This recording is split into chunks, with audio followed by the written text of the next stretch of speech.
Hey, Deborah. Hi. Hey. Um, I too want to just say uh, thank you for last weekend. Oh, Um, good. Yeah, I'm glad you enjoyed. yeah. I think that'll have ramifications for a long time for me. And um, I have been really curious for a while about the difference between King of Pain and pain relief. Uh, Okay. Yeah. So pain relief is for how about we'll visit several of the pain things. And so regular pain relief is for what you would call nociceptive pain, which just simply means like dull, achy pain. And nociceptive pain is usually tied to stagnant movement of lymph in the body. So basically an area in the body either due to strain, sprain, mechanical wear and tear, poor circulation in that particular area. It's usually a little bit of a sprain strain, by the way. The lymphatic system is not removing toxins in that area like it should, and so there starts to be like deposits in that area that make it kind of achy, and then it starts to cause the muscle to go in like a kind of spasm of sorts. And so the regular pain relief is a pain reliever, but it also has oils in it that are for calming down the nerves and then stimulating lymphatic movement. So you're trying to hit it all at once with that blend. Sometimes we augment it with things that are a bit more antispasmodic, like doing lemongrass and a body tonic before, and then putting that, let it dry, and then put the pain relief ointment on top of it. Can be very, very helpful. But so pain relief is nociceptive pain. Then you have the pain relief neuropathic, which is for nerve pain. And nerve pain is sharp, stabbing, tingling, prickly, like radiating, electrical feeling, things like that. And so this is usually a compression, like an impingement or an entrapment along the vertebrae, or sometimes as it's passing through a joint. And so it has an anti-inflammatory effect, again, antispasmodic. There's different kinds of spasms and contractures. And so it's a little bit more specific to nerve-related contractions. And then it is really has a lot of things that would be for specifically for nerve pain that's really sharp. So things like mint and clove and things like this that have a calming effect on the nerves. And then they also hope to open up the spine somewhat. They'll relax the spinal muscles a bit. And so it takes some of the pressure off. Now, the thing with nerve pain is within a very short amount of time, it produces bronchial spasms. And so, a lot of times with the nerve pain, we'll treat the nerve pain, but we'll also have them use things to unwind the bronchial, so that just doing that a lot of times will reduce the pain, by 30-40%. Right? Then we have some psychogenic pain. And psychogenic pain, it means that there's some sort of emotional component, be it like stress or, a lot of times with chronic pain, it can be frustration. So usually it's like some sort of like stress or frustration. The thing with pain is it does cause the body to produce the feelings of trauma. And so the psychogenic pain, still pain reliever, still anti-inflammatory, but it starts to target also some of the lower emotional components, which are physiological emotion, to offset the long-term effects of pain on the body and then eventually on the emotions. Personally, I tend to use the psychogenic one more than I use the other ones. I mean, I use all the different pain relievers. I go to the pain relief psychogenic just because You know, it could be emotional pain, it could be people being aggressive towards you, and sometimes you're not even aware of what it is. Psychogenic pain relief is really good for that one. And then, you know, there's always that little bit of like it's being magnified by stress, it's being magnified by, you know, just, you know, chronically being there. The body gets a little bit agitated and can cause some frustration, and you know, so it just helps keep all of that calm. And so that's kind of my go-to one a lot. I mean, I rotate them, but you know, it is what it is, and that's the one that seems to work for me the best. Then there's the pain relief that's the for inflammation, the inflammatory pain relief, and that's just all the really super strong anti-inflammatory essential oils, be it for inflammation and fluid retention in an area, but also inflamed nerves, like anything that is inflammatory in nature, where there's like fluid that's holding in an area. It helps disperse the fluid. It does reduce some spasms as well, but it does everything by calming. It calms down the sensory nerves by flushing things out of the area. Because anytime the lymphatic system is congested, it makes the sensory nerves fire more rapidly.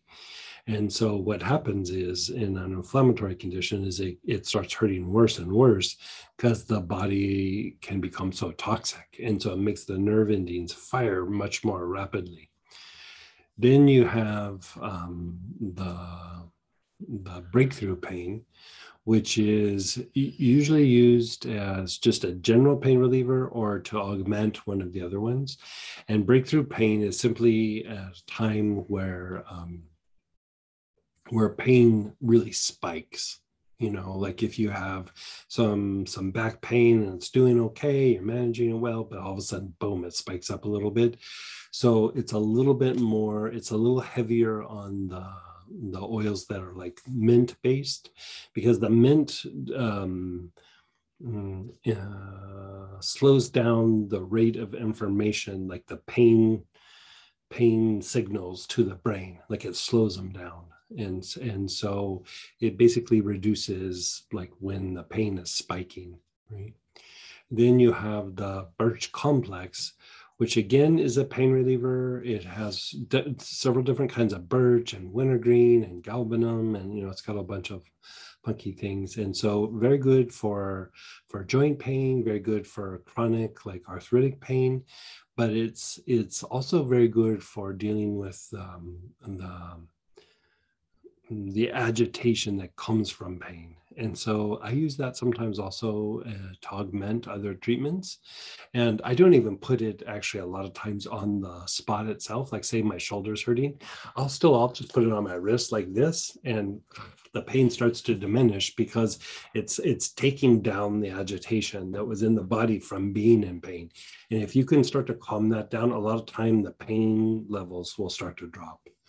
Right. And then King of Pain was something that was used for either really super chronic physical pains, things like chronic fatigue, fibromyalgia, or really deep psychological pains, like you're really trying to process and let go of something that's like a deep like wound.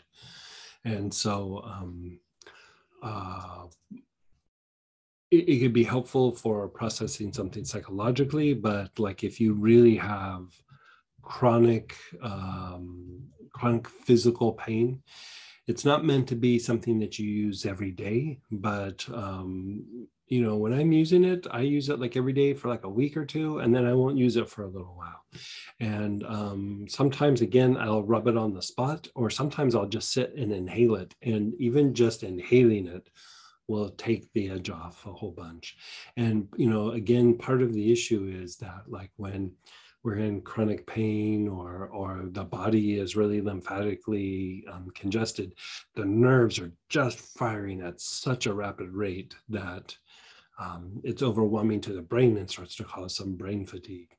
And so that particular blend calms down the rate that the sensory nerves fire and starts to have an impact on the brain, about like strengthening the brain. Like it's used to try to reduce the brain fatigue that can come from long-term, pain management, or just long-term being in pain. The joint relief is still in that realm as well. And that is for joints that are degenerating. So anytime that you have like an arthritic condition, cartilage is thinning, spasms in or around a joint, like if I take my finger and I pinch it right here, like within 2 hours of me pinching it, that joint above becomes pre-arthritic because I've cut off the blood supply and it's already, that cartilage is dehydrating. And so if you have spasms in and around a joint, that is actually a precursor to an arthritic condition. So the joint relief helps to flush things out of the joint, increase blood flow to the area, and reduce spasms in the joint. So you could use it on your hand, your hip, your shoulder, whatever it may be. And then the Arthricare is for arthritic conditions where there's deposits. Now, deposits can happen in the tissue, not just in the joints, but most times we're dealing with deposits in the joints. And this is usually when there starts to be excessive fluids in the body as well. So you might have a little edema in the legs or a little bit of edema in the arm or something like that. And you're starting to get crystalline deposits. You'll see them in the joints, more in the legs, in the back, on the heels, things like that. That's what it's used to treat. And then also like the thumb, like if like right in here, like the base of the thumb, you'll see sometimes deposits in that area as well. And so it's really good for that. It has oils in it that break up the deposits, but also oils that are diuretic in nature. So they help flush out some of the excess fluid. And the deposits, like if the deposits start to hit the bone, and they're calcium deposits and they hit the bone, you kind of are loosening up the tissue around it. But a lot of times the deposits are things that are floating around the joint and they haven't settled on those spots yet, or they have like a little, like they're encapsulated and they still haven't like adhered to the joint itself, to the bone. And so it's a way to kind of break that up and flush it out of the area. So if there are already pretty substantial calcium deposits where you have spurring, it loosens up that tissue and helps the tissue not have the spur dig into the tissue. Right? But if there's debris floating around that joint, it helps flush the things out of that joint so that it doesn't settle in the joint and cause that achiness and things like that. Yeah. Wow, that's really great. Yeah. So, I mean, that's the thing. Like pain can be very complicated. There's still like 5 or 6 other kinds of pain, but like most times it's usually nerve pain or nociceptive pain. And then the one that usually comes after that is like arthritic or like some sort of inflammatory condition. And so usually those 4, nail it. And then the psychogenic pain because of the lower emotion. I always find that treating lower emotions with any sort of pain syndrome always makes the pain remedy work better. Like it just always does.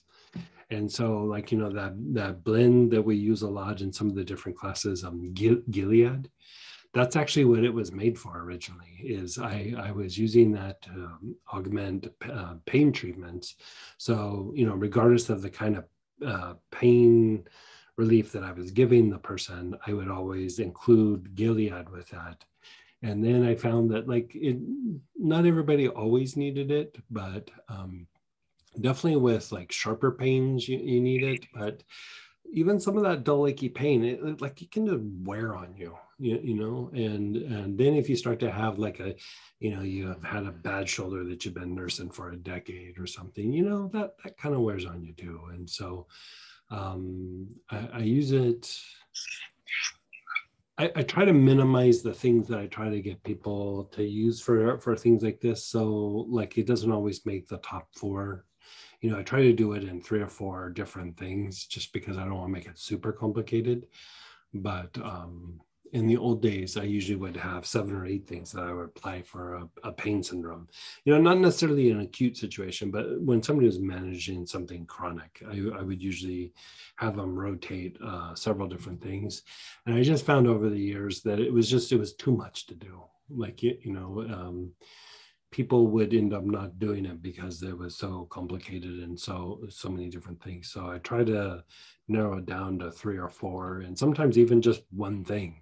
And so it depends on what it is.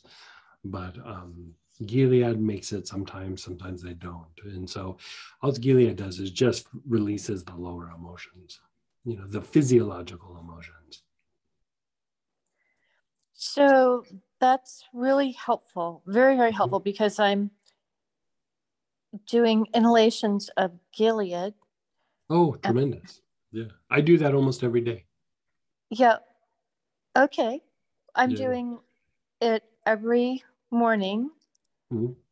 And then I have really, really bad, I carry my stress in my neck, and it's gotten down into my shoulder. So I bought the King of Pain, and then a healer told me to use pain relief, and I bought the pain relief, the ointment that you offered, as well as the regular oil, because I had read where you said, because it's a large area, right? And then it kind of radiates down to my hand and my elbow. I sort of get like a tennis elbow. Yep. And I had read where putting it in an ointment, the oil would stay longer. Yeah.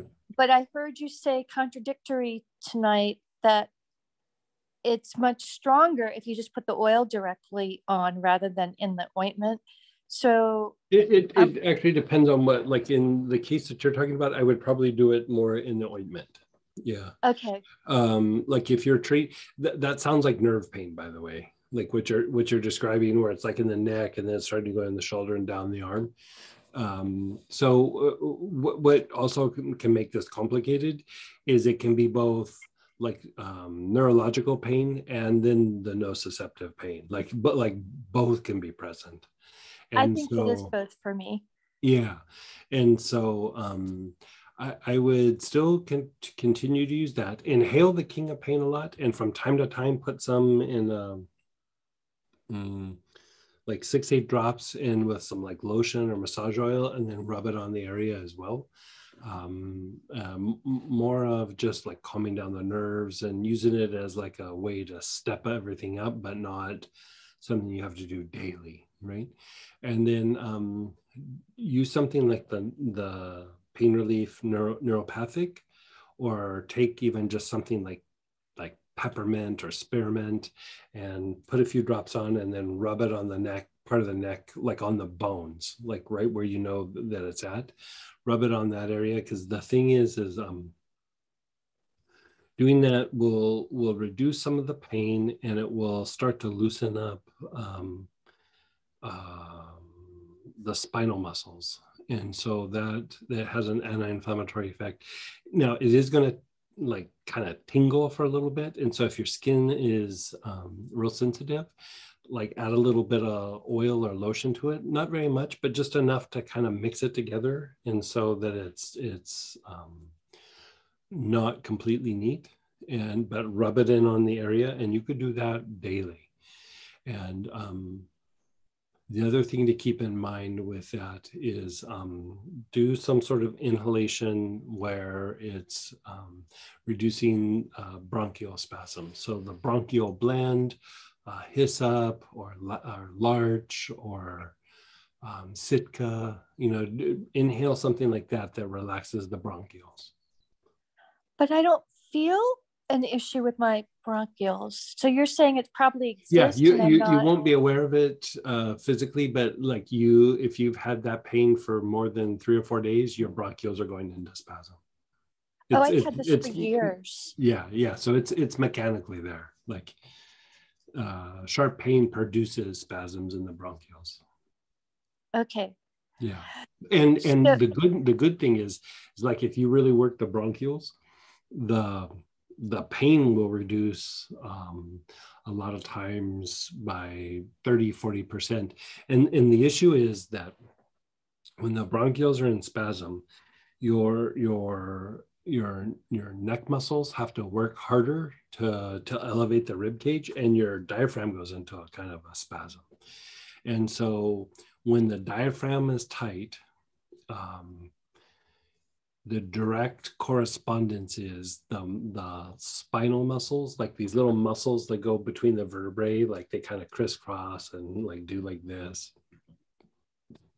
They tighten up and it puts more pressure on your spine. And so one of the treatments for nerve pain, anything where there's something radiating, is you want to take pressure off the spine. So opening up the bronchioles, doing long, slow, deep breaths and relaxing the diaphragm, it actually loosens up the spinal muscles. They're called multifidi. The multifidi begin to relax, and it actually starts to create more space in the areas between the vertebrae, and just that starts to take pressure off the nerve. okay. Yeah. So what I understand is I have Hyssop Supreme. I could That's do perfect. inhalations of it. Yeah. I don't need to focus it particularly on anything. No. And how many inhalations would you recommend? I would 15, 20, maybe even 25, somewhere in there. I mean, work it like daily. Yeah. Okay. Yeah. And then I'm also working in the King of Pain. Is that correct? Yes. With peppermint? Yeah. Peppermint on the spine itself, King of Pain from time to time on the shoulder, and then inhale the King of Pain a lot. You could inhale, you could literally inhale that every day. It will take the edge off the pain substantially. And that you're saying also would be 15 to 25 inhalations. Yeah. Okay. And I know sometimes in the past you had told me not to multitask when I'm doing some of the inhalations, but is it bad if I am doing something and I'm also doing inhalation since I'm not focusing on anything particular? Like give me an idea of what you're doing. Well, so I'm just trying to. So, like, if I'm at a stoplight. Oh yeah, that's fine. Okay, great. Because I'm looking for ways to work it in without spending my day. Yeah, I hear you.